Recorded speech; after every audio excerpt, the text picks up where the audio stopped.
Oke, sekarang kita akan bahas bagaimana cara kerja dari blockchain. Tapi sebelum itu gue mau bahas tentang evolusi enkripsi ya. Biar teman-teman nggak langsung bingung ketika belajar blockchain itu pasti langsung bingung sih. Jadi kita mulai dari yang simple dulu. Yang pertama itu Caesar Shipper. Nah, ini itu dibuat oleh Julius Caesar ya. Pasti teman-teman tahu lah diktator Romawi itu. Jadi ketika dia ngirim pesan ke jenderal-jenderalnya, dia itu pakai Caesar Shipper, yaitu enkripsi buatan dia sendiri, supaya ketika pesan dikirim oleh pengirim pesan ke jenderalnya, misal di tengah jalan itu dicegat dicegat begal atau musuh, biar pesannya itu nggak bocor. Jadi kayak gini lah, misal ini plain text, ini pesannya ya, terus ini enkripsi, ini penggeserannya, misal penggeserannya satu kali kayak gitu. Jadi ini tuh digeser dari huruf alfabet. Jadi misal A jadi B, terus K jadi L. Ya kayak gitulah. Coba kita enkripsi. Iya kan? Ini enkripsi penggeserannya satu kali. Coba kita tiga kali. Kalau tiga kali gimana?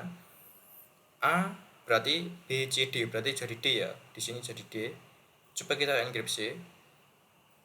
Nah iya kan? Terus ini tuh nggak aman. Kenapa nggak aman? Karena ini bisa kita dekripsi dengan mudah. Tinggal uh, ini kan untuk penggeseran ke kanan ya, tinggal kita geser ke kiri aja jumlah angka berapa gitu untuk deskripsinya, terus dari ciphertextnya terus dapetin tuh plain textnya. Misal ini D digeser satu, misal jadi C, oh ini terus semua digeser satu, oh ini nggak cocok, terus digeser dua, nggak cocok, digeser tiga, oh cocok nih ada pesannya, udah tuh dapetin kuncinya, terus bisa tuh di decrypt. Terus selain itu, selain gampang dibobol karena itu, juga gini, jumlah karakter yang ada di sini, yang ada di plain text itu sama dengan yang ada di ciphertext. Coba kita encrypt. Nah, jumlah karakter yang ada di sini ini tuh sama dengan jumlah karakter yang ada di sini. Nah, selain jumlah karakter sama, terus bisa di decrypt dengan random, angka random, ntar bisa nampilin pesan. Nah, itu nggak aman jadinya. Terus kalau misalkan nggak aman, kenapa dipakai di pemrograman? Nah, ini tuh sebenarnya dipakai untuk pembelajaran, untuk studi kasus lah.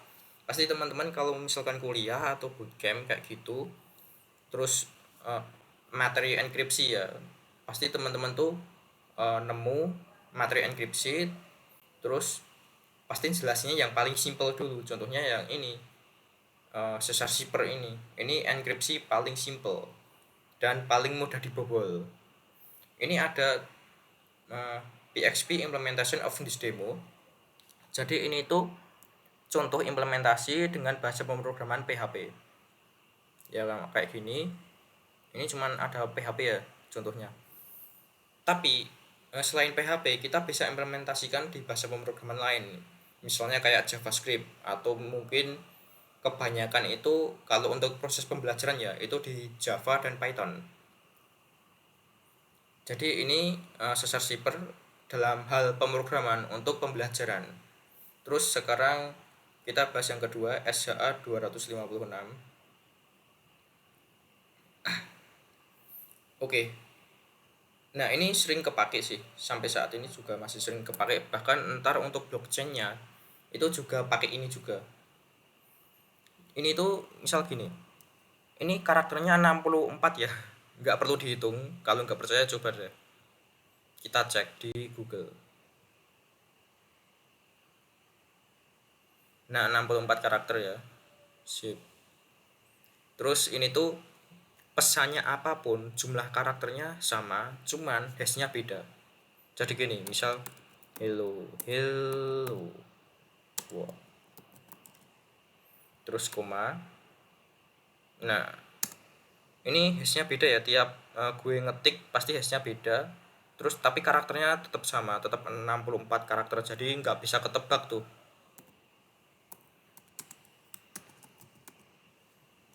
Selain itu, misal gini, hello world I am Sam. selain untuk jumlah karakternya sama, maksud tadi ya kalau karakter sama itu di C# Shaper. Selain itu untuk eh, pertambahan atau pengurangan karakter itu hashnya beda. Nah, ini tuh juga case sensitif. Maksudnya itu ketika perbedaan huruf besar huruf kecil itu hashnya juga beda. Misal di sini deh. Ini hashnya 54F5. Coba kita ubah huruf S-nya di sini itu huruf besar. Ingat ya di sini 54F5. Perhatiin yang di sini. Kita cuman mau ubah huruf S-nya ini S-nya ini S besar doang. Jadi gini. Nah, jadi 54F5 jadi gini. 36D2. Jadi beda ya, padahal karakternya sama, cuman hurufnya beda aja. Ada perbedaan huruf besar kecil satu karakter aja. Tapi hashnya udah beda tuh. Terus tambah karakter, terus habis itu pengurangan karakter. Nah, ini hashnya udah beda. Sekarang coba deh, hanya kita ganti ini C1CD. Hanya ganti huruf gede. Tuh, udah berubah kan. Nah, ini sering kepake banget buat database, khususnya untuk hash password. Jadi di sini gue ada studi kasus lah. Ini tugas Damwes batch 65 stack 1, terus ini hari ke-13 ya, di 13. Jadi teman-teman dari bootcamp Damwes udah nggak asing dengan ini. Terus ini database-nya kayak gini. Nanti kita akan register supaya di sini muncul ya, di user sini. Jadi di terminal kita jalankan npm run dev. Ini database-nya gue pakai PostgreSQL. Coba kita register. Nah, nanti ini tuh muncul di database ini, cuman untuk passwordnya antar ke hash ya semacam inilah.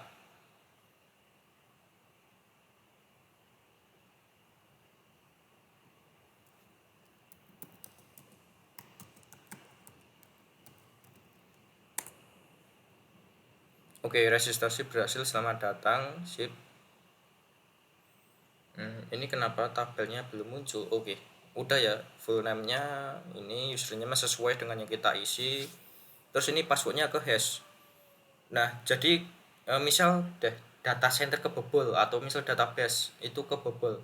Nah, itu cuman kita bisa lihat tuh cuman ininya doang, password testnya, bukan password mentah.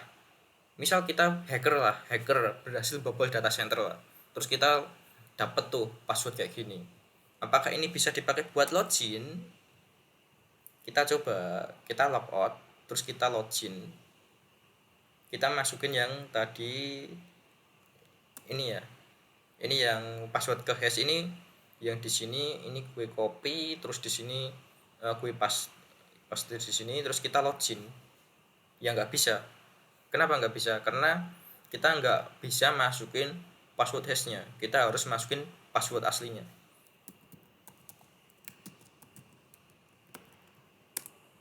Nah, ini baru bisa.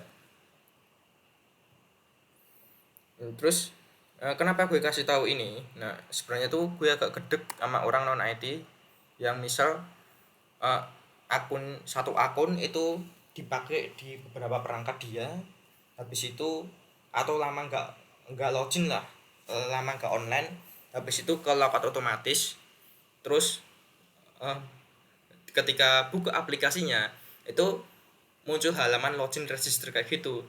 Terus kan dia disuruh masukin email atau username terus passwordnya, cuman dia pasti lupa tuh passwordnya karena udah lama banget. Nah, habis itu dia pasti ngarah ke orang IT, minta tolong ke orang IT yang dikira IT, terus bilang gini, mas tolongin ini passwordku ke hack, ini akunku ke hack, sorry, ini IG ku ke hack, ini Facebookku ke hack, ini Twitterku ke hack, tolongin mas. Nah, pasti kayak gitu kan. Nah, itu sebenarnya nggak ke hack. Bahkan kalau misalkan ke hack, hacker gitu ya, hacker misalnya berhasil membobol data center, nah itu tuh cuman dapetin ini password hashnya ini, kecuali kalau misalkan hacker itu bisa dapetin akses masuk karena kesalahan kalian sendiri ya, kalian sendiri yang bagi username-nya, yang bagi passwordnya, atau gimana, atau misalkan akun tertaut dengan misal akun tertaut, akun Gmail lah, tertaut dengan akun tersebut malah ditautin ke akun dia, nah kayak gitu. Jadi itu tuh bukan eh, bukan semata-mata kehack ya, misal ada sosial media lah, kita kehack lah, kita berhasil hack, nah ntar juga palingan juga dapetin kayak gini, bentukannya passwordnya juga kayak gini, password hash kayak gini. Makanya ketika kita sering gonta-ganti perangkat dalam satu akun, atau udah lama nggak online, terus otomatis ke logout gitu kan, terus mereka perlu memverifikasi, sistem perlu memverifikasi apakah itu diri kita atau bot atau orang lain yang pakai akun kita. Nah makanya terus habis itu otomatis ke logout, terus disuruh login ulang. Terus habis itu ketika kita lupa lupa password ya misalnya, kita bisa reset password terus lewat email. Jadi ada forget password atau lupa password kayak gitu, terus nanti dikirimin link reset password ke akun yang udah tertaut ke akun tersebut, misal kayak akun Gmail atau nomor telepon, ntar dikasih link reset password kayak gitu. Nggak mungkin gini ya, nggak mungkin Anda lupa password, ada pesan gini, ada email lah, Anda lupa password, masukkan password ini atau masukkan password sebelumnya ini, kami kasih password sebelumnya, terus dimunculin tuh passwordnya. Nggak mungkin kayak gitu. Kenapa nggak mungkin? Karena sebenarnya mereka sendiri juga nggak tahu password kita tuh apa, karena di database itu nyimpennya password hash bukan password asli kayak gitu.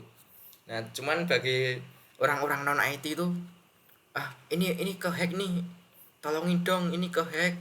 Agak sebel juga sih, emang siapa lo ke hack, so artis ya, ya gue gitu begituin. Oke, kita lanjutkan ya.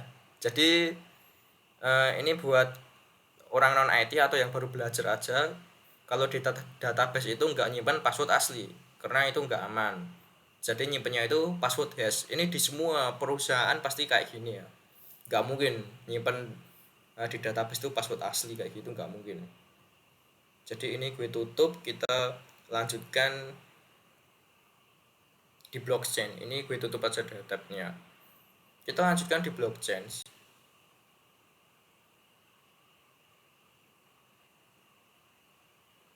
Bentar deh.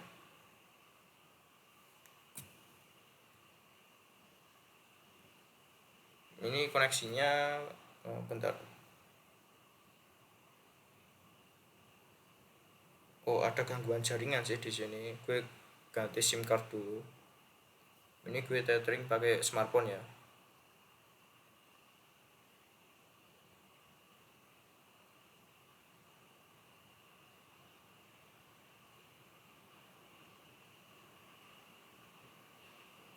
Ya sorry, ini gue nggak mau ngedit-ngedit kayak gitu, ribet lah, makan waktu. Jadi ntar apa adanya gue upload.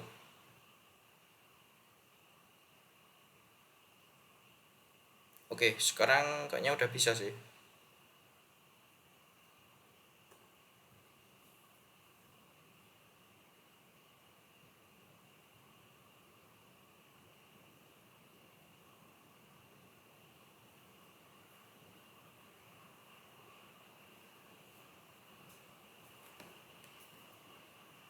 Bentar, masih belum bisa juga.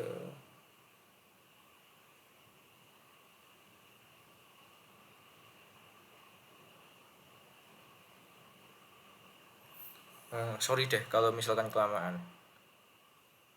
Oke, udah bisa. Jadi kita lanjutkan. Oke, sekarang kita bahas blockchain ya. Ini masih berkaitan dengan hash yang kayak tadi, cuman ini itu lebih canggih lah, lebih aman. Kenapa lebih aman?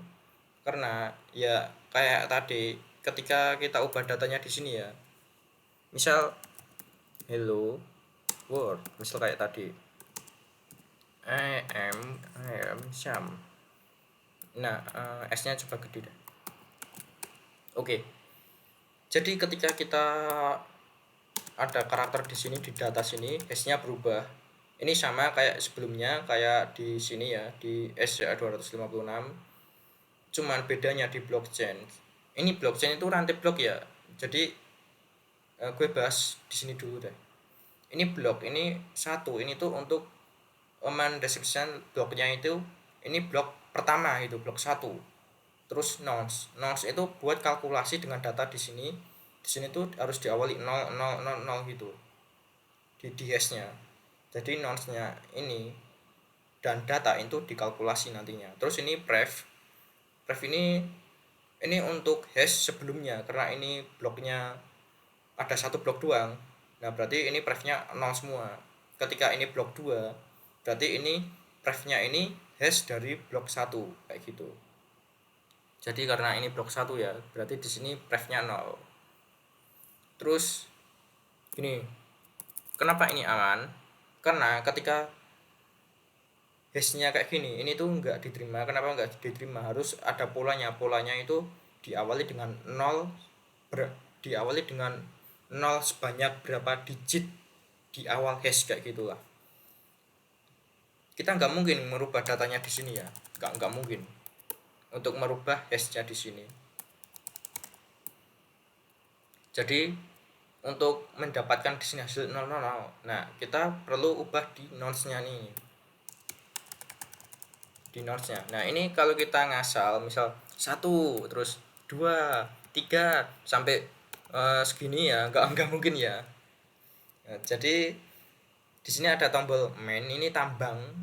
Ini buat otomatis nge-generate nonce-nya supaya nonce plus data ini dikalkulasi menjadi hash yang ininya tuh diawali dengan 0000. Coba kita main.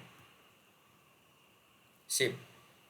Ya ini polanya harus diawali dengan 0 0 0 0, harus diawali dengan 0 sebanyak 4 digit pertama untuk hash-nya. Oke, kenapa ini aman? Misal gini.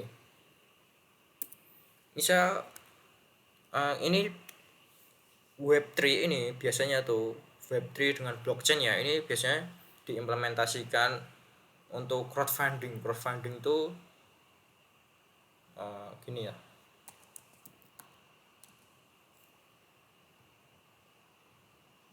Nah ini mengumpulkan modal atau penggalangan dana lah dari banyak orang melalui platform online untuk biaya proyek atau donasi sosial kayak gitu. Terus ini tuh aman. Kenapa aman? Maksudnya tuh amannya gini. Misal ada kode gini, if terus uang terkumpul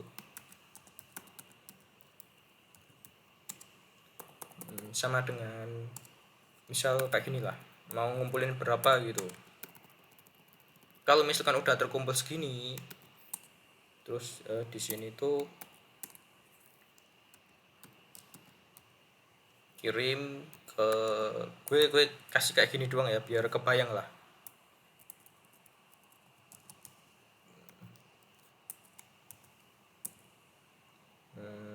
Ya gini deh biar kebayang, kirim ke sama dengan target atau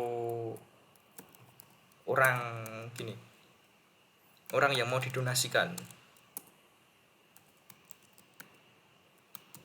yang orang penerima itu, penerima donasi gitu aja lah.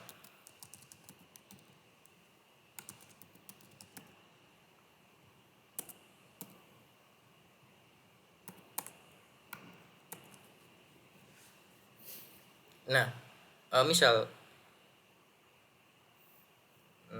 gini, ini udah demand. Jadi misalkan ketika kita buat penggalangan dana, terus habis itu udah terkumpul kayak gini, otomatis ngirim ke penerima donasi.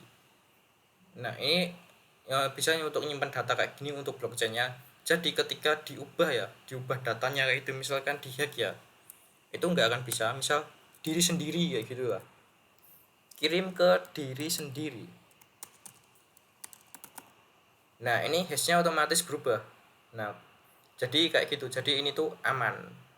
Biasanya ini juga digunakan untuk crowdfundingnya itu pasti pakai ini. Terus untuk kalau misalkan di luar ya, gue ngomongin penggalangan dana di luar negeri kayak gitu, itu pakainya yang tadi gue sebutin tadi, crowdfunding. Kenapa? Karena aman, jadi udah dipastiin keamanannya. Jadi misal ada penderita kanker, terus kita donasi buat penderita kanker, buat satu orang penderita kanker itu, nanti ketika uang terkumpul udah capai saldonya, itu uang terkumpul udah memenuhi target ya, udah sesuai dengan yang ditargetan. Nah, ntar otomatis ngirim ke orang yang tadi, orang yang penerima, yang penderita kanker tadi kayak gitu. Nah, jadi nggak mungkin ngubah datanya. Nah, ini aman. Terus lebih aman lagi, ini udah aman ya, jadi data nggak bakalan bisa diubah ya kayak gini. Karena kalau ngubah data ya gini, misal gini deh. Nah, karena kalau misalkan ngubah data, ngubah ngapus satu spasi aja, ya udah hashnya berubah. Dan ini lebih amannya lagi karena blockchain tadi kan baru satu blok, sekarang ini ada beberapa blok. Jadi di sini ada blok 1, blok 2, blok 3, blok 4, dan ini tuh, ini prefnya, ini hashnya, ini yang gue sebutin tadi lah. Ini prefnya 00 karena ini blok pertama. Terus ini blok kedua, ini prefnya ini sesuai dengan hash yang ada di blok pertama. Terus ini pref blok ketiga ini sesuai dengan yang ada di hash blok kedua, dan seterusnya sampai ini 5 blok ya. Oke. Nah, jadi misal gini, gue kasih contoh gini dulu deh. Data pertama, data kedua, terus di sini data ketiga.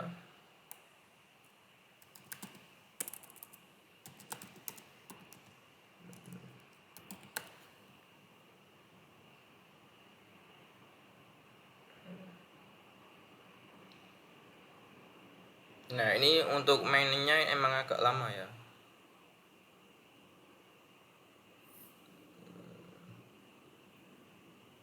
Ini biar kebayang aja.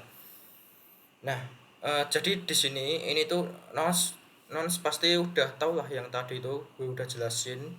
Ini tuh non sama data. Ini tuh buat menghasilkan hash di sini dengan awalan harus 4 digit 0 kayak gitu.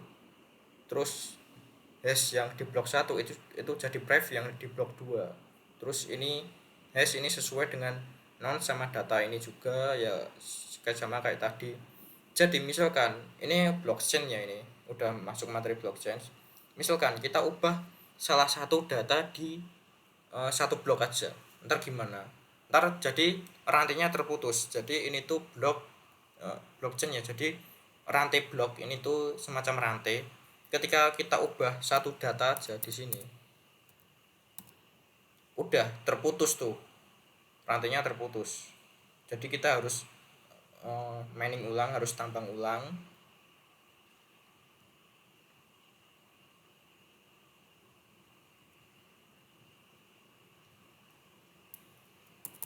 Jadi di sini misal data ketiga, nah kita ubah data di sini, ya udah di sini datanya terputus. Ya udah tinggal mining ulang kayak gitu aja, nah gitu kan. Ya udah bang, ya kita hack, terus habis itu kalau misalkan rantainya terputus ya udah kita tinggal sambungin ulang kayak gitu aja. Nah ini ya nggak semudah itu sih, karena blockchain itu didistribusikan. Nah didistribusikan tuh kayak gini, ini per A, per B, per C, cuma sampai C ya. Oke, nggak apa-apa. Jadi di sini ada blok ini nonsnya. Terus coba lihat deh, ini gue kecilin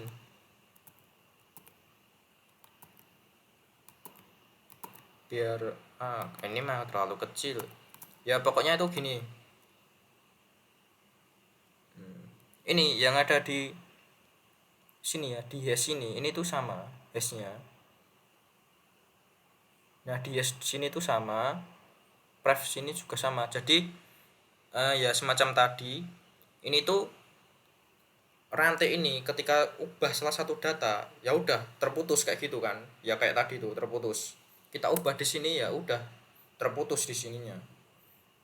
Terus kalau misalkan nyimpennya di satu aja, di satu tempat aja nggak masalah, tapi ini nyimpennya masalahnya ini didistribusikan. Jadi di sini itu semua orang tuh nyimpen datanya. Bukan semua orang, siapa ya, uh, banyak tempat lah, banyak komputer nyimpen datanya. Ntar kalau gue bilang semua orang, ntar lu kira oh berarti berarti dia pakai sosial media ini yang pakai Web3, terus gue juga pakai sosial media ini pakai Web3. Oh berarti semua data yang ada di dia juga ada di HP gue. Nah, ntar malah dikiranya gitu ya. Ini misal ini komputer server lah atau gimana ya jelasinnya. Pokoknya ini tuh ref sama hashnya di per A sama per B sama per C itu sama. Jadi ketika ada salah satu aja, kita ubah salah satu aja di sini ya, salah satu aja kita ubah. Nah, di sini terputus, terus di sini hashnya udah beda. Di sini hash ref sama hash sama ya di sini. Ini tuh sama, di sini juga di blok 2 per B sama blok 2 per A ini juga sama. Jadi nggak masalah ketika ini kontrol X. Ini nggak bisa ya di oh ya, kontrol A terus kontrol C, habis itu di sini kontrol A terus coba di delete. Ini nggak bisa ya, oh nggak bisa. Jadi pokoknya tuh gini lah, ref sama hashnya tuh sama, terus ini datanya berubah. Nah di sini beda, per A per B per C, blok 1 blok 2 ref hashnya sama, cuman di blok 3 beda tuh.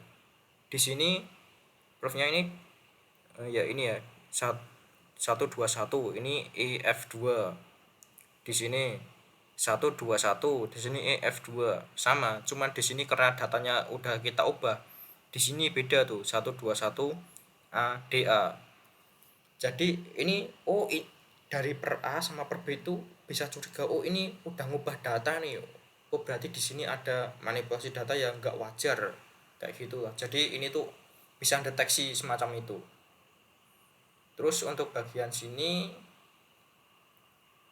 nah ini semacam kalau misalkan transfer Ethereum lah, Ethereum atau Bitcoin atau ya semacam kripto kayak gitu, dari sini dari Ali ke Oli, ya misal dari Ali ke Oli atau Ali ke Robin kayak gitu, transfer 200 euro atau ini simbol euro ya kayaknya, terus 10 euro, terus jadi ini tuh semua nyimpan data yang sama. Ini bukan hanya per A per B per C ya, tapi per N tuh artinya banyak lah.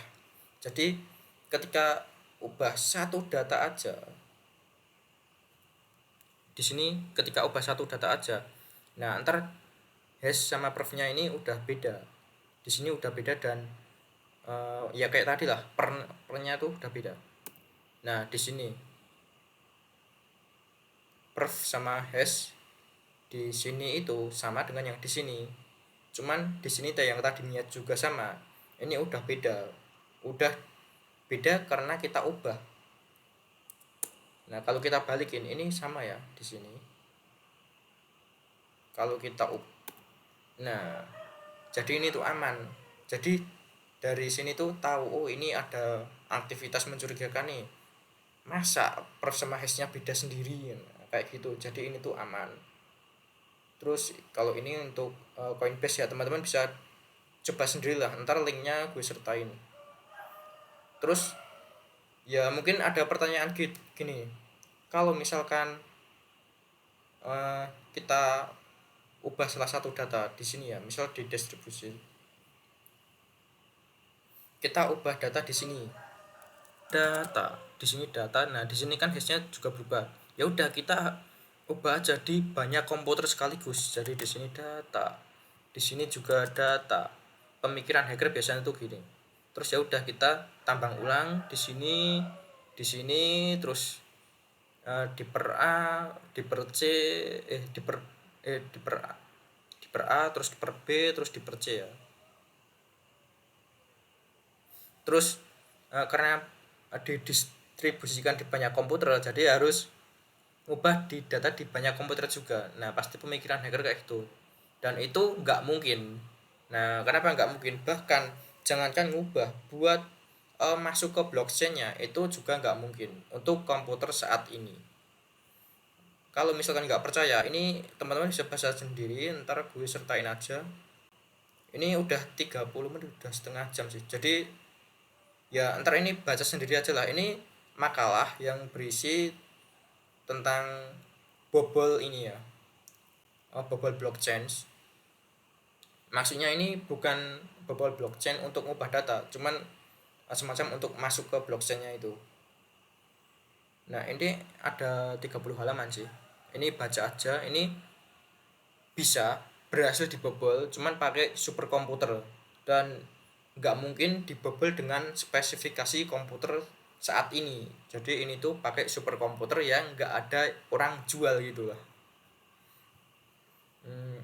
Gue nggak bisa bahas ini sih karena udah kelamaan, udah 30, udah 31 menit. Biar nggak kepanjangan, gue sampai sini aja. Terus habis itu ini bisa kalian baca sendiri lah. Terus untuk ininya ntar linknya juga gue kasih di deskripsi biar teman-teman bisa coba. Terus karena ini udah gue bahas ya blockchain sama distribusi, terus teman-teman coba yang di sini ya, yang di token, terus Coinbase, terus ya, ya dan sebagainya. Oke.